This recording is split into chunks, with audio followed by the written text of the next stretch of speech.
Constantino el Grande, cambiando las reglas.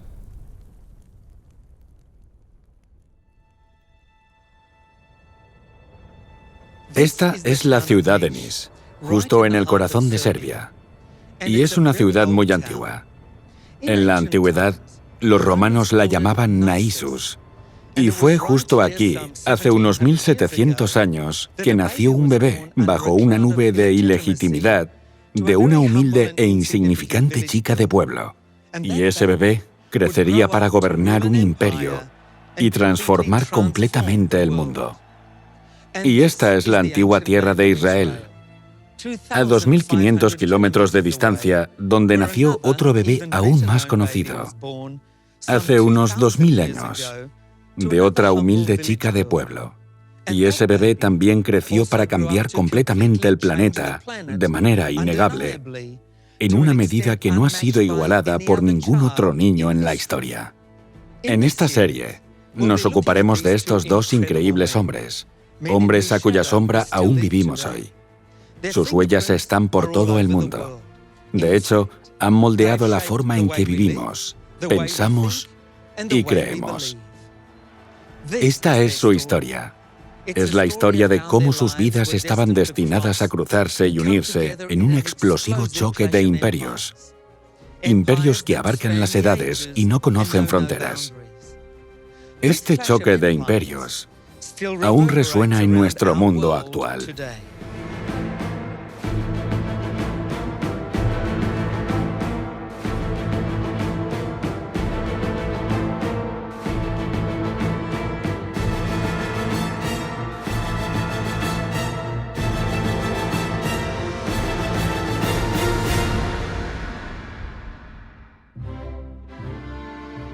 Comencemos con el primero de estos poderosos hombres. Puede que hayas oído su nombre, aunque puede que no sepas mucho sobre por qué es importante. Su nombre era Constantino. Constantino el Grande. En el año 271 después de Cristo, un cansado tribuno militar romano, Flavio Constancio, condujo a sus hombres de vuelta de la lucha contra los sármatas, una gran confederación de antiguos persas que habían estado haciendo lentamente su camino hacia el oeste durante siglos. Eventualmente, con la ayuda de tribus germánicas como los godos, comenzaron a empujar hacia el territorio romano, algo que el Imperio Romano no podía permitir. Constancio era un gran comandante romano y había derrotado al enemigo con decisión. Y en su camino de regreso, recorrió el camino que le llevó a través de Naissus, la actual Nis, una de las ciudades más antiguas de los Balcanes. A menudo se le llama la Puerta de Oriente y Occidente porque está situada en el cruce de importantes vías que conectan Europa con Oriente Medio y Asia. Era una encrucijada entre el Oriente y el Occidente, y era un lugar ideal para descansar, al menos durante una noche. Y en aquel entonces, cuando Constancio se detuvo para pasar la noche, ya era un próspero centro con numerosas casas, edificios y, fundamentalmente, una posada. Y esta posada se vuelve muy importante para nuestra historia. Verás, los soldados rasos probablemente pasaron la noche en un campo junto a la aldea, pero no un oficial importante como Constancio, no. Él aseguró su alojamiento en la posada local, probablemente la mejor del pueblo. Allí, él podría conseguir comida, un buen descanso y algo más que a veces los soldados buscan cuando están en la ciudad: un poco de compañía para la noche. Según la historia, Constancio pidió al posadero local que le buscara una compañera para la noche. Bien, puede que no fuera una petición inusual, pero la forma en que el posadero respondió fue sumamente inusual. El posadero debió quedar muy impresionado por el tribuno Flavio Constancio, porque hizo lo impensable. Mandó llamar a su hija virgen de 16 años. Su nombre era Helena. Mientras dormía más tarde esa noche, Constancio experimentó una conciencia culpable por lo que había hecho. Sus pesadillas le hicieron temer que había ofendido a los dioses por lo que había hecho con la joven Helena. Y así, a primera hora de la mañana siguiente, empacó rápidamente y no perdió tiempo en abandonar la ciudad y volver con sus hombres. Pero justo antes de marcharse, como si quisiera enmendar su error, le dio al posadero su capa oficial púrpura, que tenía una hebilla con sus iniciales, y le dijo que mantuviera a salvo a su hija, y que si daba a luz a un niño, que protegiera a ese niño como si fuera suyo. Entonces Constancio se dio la vuelta y se fue, probablemente pensando que no volvería a ver a la joven otra vez. Pero lo que Constancio no sabía era que Helena, de 16 años, de hecho estaba embarazada, y a su debido tiempo dio a luz a un niño, al que llamó Constantino, que significa pequeño Constancio. Sin embargo, su padre no tenía idea de que el pequeño Constantino existía, y tampoco sabemos si el niño sabía quién era su padre. Mientras Constantino, el niño campesino, crecía en la somnolienta Naissos, la vida de su padre daba un giro para mejor. Constancio, que ahora tenía 33 años, fue llamado por el emperador romano Carus y le comunicó que iba a ser nombrado gobernador de Dalmacia, una región situada en la moderna Croacia. Este fue un gran ascenso para Constancio, ya que Dalmacia era un territorio romano clave.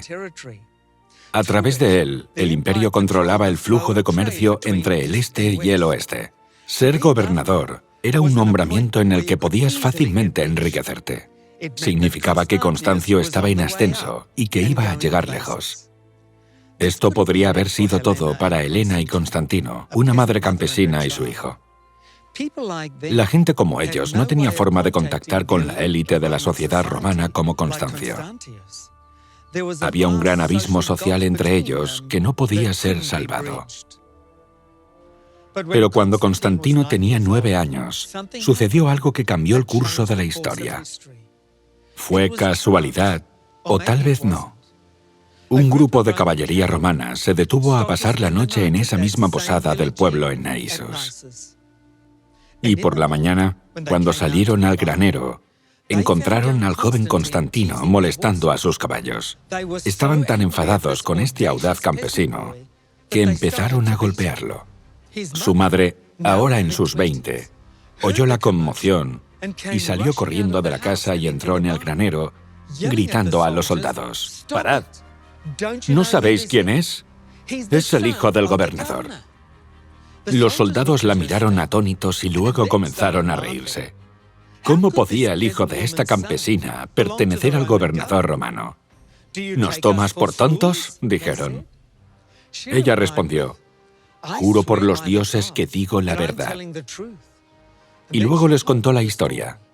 Cuando terminó, para demostrarlo, corrió a la casa y trajo la capa de oficial que Constancio le había regalado todos esos años.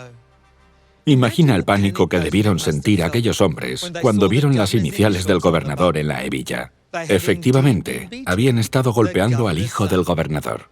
Sin embargo, en lugar de quedarse callados, los soldados hicieron lo correcto. Fueron y le dijeron al gobernador que tenía un hijo en el pueblo de Naissos. Y le dijeron que el niño era la viva imagen de su padre. Bien, el gobernador podría haber estado molesto o podría haber estado encantado. De hecho, estaba fascinado y mandó llamar a Helena y a su hijo.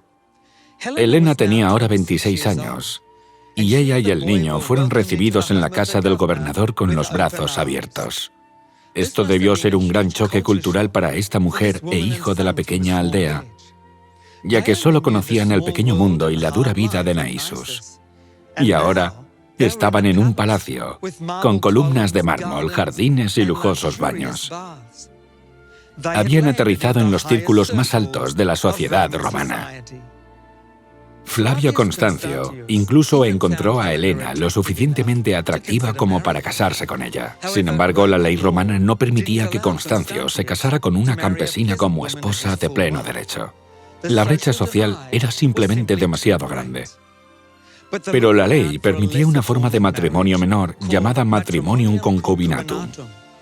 Este tipo de matrimonio también otorgaba a su hijo los plenos derechos legales que le corresponden a un hijo, particularmente los derechos de herencia. Así que eso es lo que Constantino hizo. Constancio también decidió que su nueva familia debía estar a la altura en ciertas áreas, como en educación. Eran analfabetos y solo sabían hablar la lengua local y nada de latín o griego. Así que Constancio rápidamente nombró tutores para que comenzaran la labor de enseñarles a ambos a leer y escribir. Ambos progresaron en sus estudios. El niño Constantino, en particular, aprovechó rápidamente la educación, y bien que lo hizo, porque creció hasta convertirse en emperador y recibió el nombre de Constantino el Grande, cuyas ideas y audaces decisiones moldearon, transformaron el mundo y establecieron las nuevas reglas de juego para siempre. Aunque los deberes y responsabilidades como emperador le llevaron lejos, Constantino nunca olvidó su ciudad natal. Durante su reinado, Naissus se convirtió en un importante centro cultural, económico y militar, en torno a un lujoso palacio romano, decorado con magníficos mosaicos y monumentos.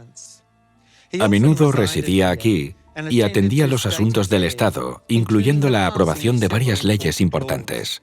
La residencia imperial también fue utilizada por Constantino y 6 emperadores romanos posteriores como lugar de descanso en sus largos viajes por el imperio y también como lugar de soledad durante los preparativos para la guerra. Hoy se llama Mediana y es uno de los más importantes yacimientos arqueológicos de la región. Está cubierto por un gran toldo que ayuda a conservarlo y protegerlo. Los arqueólogos continúan meticulosamente para descubrir sus tesoros y traerlo a la vida una vez más. ¿Recuerdas que dije que íbamos a hablar de 2 de los hombres más importantes de toda la historia? Bueno, me gustaría considerar ahora al otro, que iba a ser aún más importante en la formación de nuestra civilización que el propio Constantino. Me gustaría empezar en el mismo centro del poder imperial, la misma Roma. Este es el Ponte Fabricio, un puente que conecta 2 partes de la ciudad de Roma sobre el río Tíber.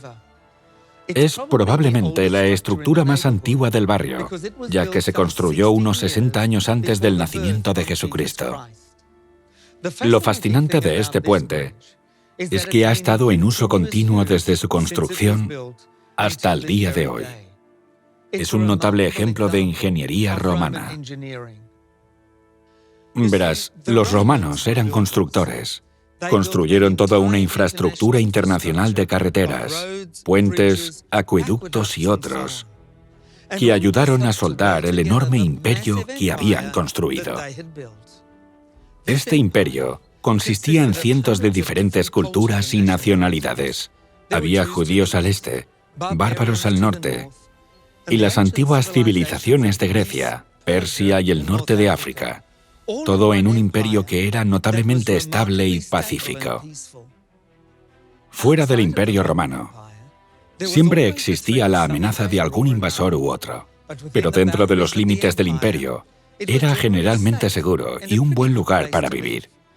Eso si dejas de lado la brutalidad de los romanos y la esclavitud y todo eso. Pero ese es el precio que se pagó por la Pax Romana, la paz romana. A cambio, desde el norte de Europa hasta el norte de África y desde España hasta los confines de Oriente Medio, la gente podía contar con el agua romana, las carreteras romanas y el derecho romano. Y en comparación con la mayoría de las sociedades de la época, Roma era notablemente tolerante en cuestión de religión. La gente tenía casi total libertad en cuanto a qué dioses adoraban y cómo. Una de las razones por las que esta vasta amalgama de culturas funcionó bien durante tanto tiempo fue que los romanos tenían a alguien extraordinario en la cima, y ese era el emperador. Mientras lo respetaras, todo estaría bien. De hecho, podías adorar al dios que quisieras, siempre que también respetaras la deidad del emperador. Por supuesto, la gente sabía que el emperador no era realmente un dios, pero ese no era el punto. El punto era que él representaba la autoridad de Roma. No era realmente un gran problema para la gente de esa época. Por lo general, Todo lo que había que hacer era ofrecer una pequeña pizca de incienso al emperador de vez en cuando en días especiales, como su cumpleaños, y luego podías volver a tu vida normal. Pero los judíos fueron una excepción. Se negaron a ofrecer su culto al emperador porque su libro sagrado prohibía la idolatría. Y eran el único pueblo en todo el imperio que estaba exento de ofrecer incienso al emperador. Eso porque los judíos habían sido útiles para Julio César en el pasado, y a cambio él había aprobado leyes que los eximían de sacrificar al emperador para siempre, siempre y cuando hicieran una cosa. Y eso era rezar por el emperador. Pero además había otro grupo de personas, los cristianos. A primera vista, los cristianos y los judíos no parecían tan diferentes. De hecho, durante un tiempo, la gente veía al cristianismo como una de las diversas sectas del judaísmo. Pero los romanos pronto se dieron cuenta de que con los cristianos estaban tratando con un nuevo grupo de peces. Y era uno que no podían entender en absoluto. Verás, tienes que intentar entender el cristianismo desde el punto de vista de los romanos. Los romanos no tenían ningún problema con las diferentes religiones del imperio. Para ellos, todo era muy lógico de entender. Cada raza o país tenía su propia religión. Los romanos tenían su propia religión nacional, y también los egipcios, y los griegos, y demás. Por lo tanto, podían entender que los judíos tuvieran su propia religión. Todas estas eran legítimas religiones, porque todas eran creencias antiguas que pertenecían a una cultura específica. Era todo muy claro y fácil de entender. La palabra que los romanos daban a estas religiones legítimas era religio. Ahora, la palabra suena familiar, porque de ahí proviene la palabra en español religión. Pero el cristianismo era muy diferente. Acababa de irrumpir en la escena, aparentemente de la nada, a principios del primer siglo. Era una fe que no pertenecía a ningún país o raza específica, que la gente abrazó en todas partes, no conocía fronteras. Y los romanos profundamente desconfiaban de todo lo que no formaba parte del orden establecido. Y como no estaba arraigado en las antiguas tradiciones y prácticas, estaba lleno de lo que los romanos consideraban ideas insensatas. Su líder había sido ejecutado, y los romanos pensaban que cualquiera que convirtiera en héroe a un hombre que había sido crucificado por la ley romana y luego lo llamara Dios, tenía que ser tanto un lunático como un traidor. Pero los cristianos no se detuvieron ahí. Luego pasaron a decir que su líder había resucitado de entre los muertos. Ahora los romanos creían que la muerte era el final, y nadie regresaba de la muerte. Era, como podríamos decir, científicamente imposible. Para ellos la idea era un puro disparate. Ni siquiera estaba en sus mitos romanos. Y lo que hacía aún peor era que estos cristianos decían que este criminal crucificado volvería del cielo para acabar con todo el imperio romano y establecer su propio reino eterno. Eso es lo que su libro sagrado, la Biblia, predijo en sus profecías.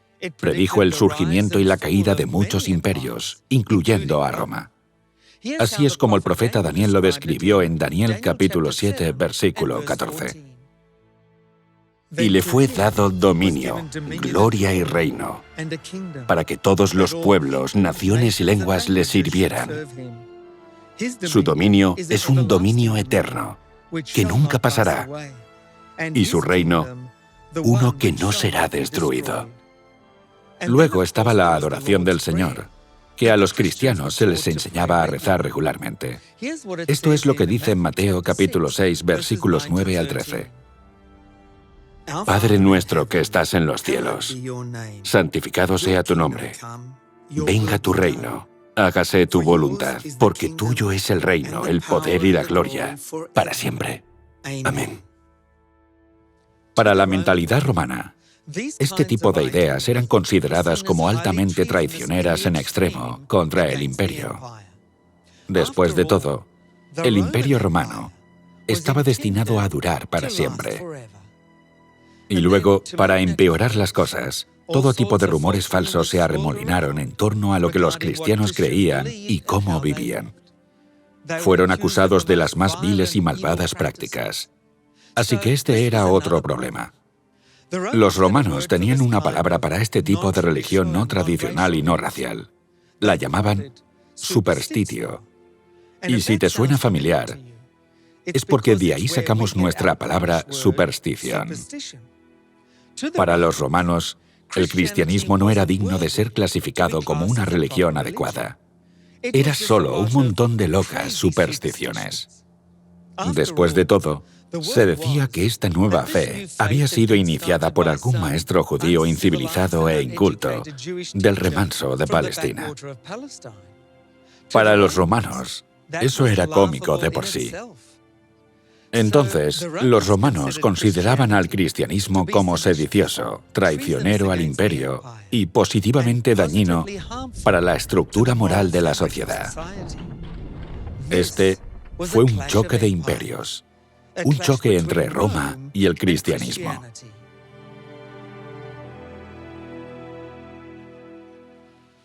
Todo esto nos lleva al otro bebé que cambió el mundo. Él también nació bajo la sombra del Imperio Romano. Él también nació de una humilde estirpe campesina en un pequeño pueblo del que nadie había oído hablar. Él también nació bajo una nube de ilegitimidad. Su verdadero padre también era mucho más poderoso de lo que nadie podía imaginar. Él también fue un rey inusual que cambió el mundo para siempre. Su nombre, por supuesto, es Jesús.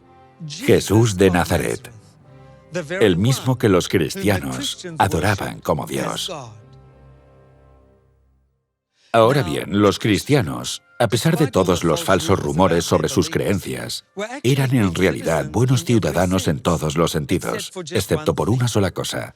Para ellos, la adoración al emperador estaba fuera de lugar. Su adoración estaba reservada solo para Jesús.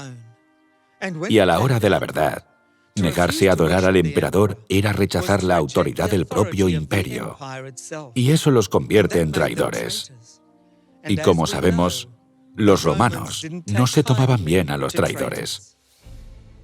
Todo llegó a un punto crítico en el año 64 después de Cristo, cuando se produjo un gran incendio en Roma. La población romana culpó a su emperador loco, Nerón, y este culpó a los cristianos como un conveniente chivo expiatorio. Es realmente asombroso que esto ocurriera solo unos 33 años después de la crucifixión de Jesús. Y ya el cristianismo se había extendido desde Judea hasta Roma. En pocos años, había llegado al corazón mismo del imperio. La nueva religión, centrada en Jesucristo, estaba capturando los corazones y las mentes de sus ciudadanos, y sus creencias, valores y principios chocaban con los de Roma.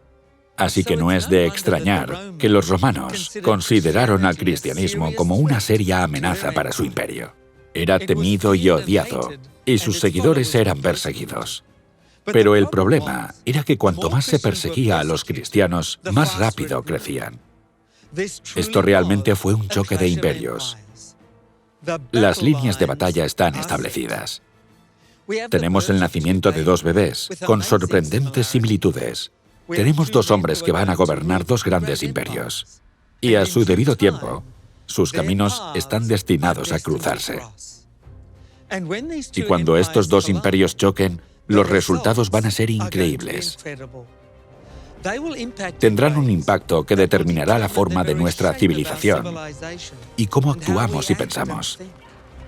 Continuaremos con el siguiente dramático capítulo de esta historia en nuestro próximo programa. De todos modos, puedes ver las líneas de batalla formándose. ¿Qué lado, qué imperio resultará triunfante? ¿El imperio romano o el cristianismo? ¿El imperio de este mundo o el reino de Dios? La respuesta puede sorprenderte porque hay un extraño giro en este choque de imperios. Hay más de lo que parece. Esto es lo que dice la Biblia en Efesios capítulo 6, versículos 12 y 13. Porque nuestra lucha no es contra sangre y carne, sino contra principados, contra potestades, contra los poderes de este mundo de tinieblas, contra las fuerzas espirituales de maldad en las regiones celestes. Por tanto, tomen toda la armadura de Dios para que puedan resistir en el día malo. Y habiéndolo hecho todo, estar firmes. Si estás buscando maneras de vivir una vida mejor y encontrar la paz interior y la verdadera felicidad, entonces me gustaría recomendarte el regalo que tenemos hoy para todos nuestros espectadores. Entra en la web quecurso.es y disfruta de forma gratuita de todos los cursos que hemos diseñado especialmente para ti. Solo tendrás que registrarte, buscar el curso que prefieras en el catálogo e inscribirte para poder avanzar en las lecciones, a tu ritmo y desde cualquier lugar. Cursos de Biblia, salud, familia, lengua de signos y muchos más te esperan en quecurso.es. Si has disfrutado del viaje de Oyanis en Serbia, siguiendo los pasos de Constantino el Grande y nuestras reflexiones sobre el choque entre el Imperio Romano y el cristianismo, no dejes de acompañarnos la próxima semana, cuando compartiremos otro viaje de vida juntos. Oremos. Querido Padre Celestial, te agradecemos porque aunque la vida está llena de elecciones difíciles, tú eres el que hace brillar la luz donde haya oscuridad. Ayúdanos a elegir a Jesús y su gobierno en nuestras vidas. Ayúdanos también a estudiar tu palabra para que seamos fortalecidos y animados para nuestro viaje por este mundo. Esto te lo pedimos en el nombre de Jesús. Amén.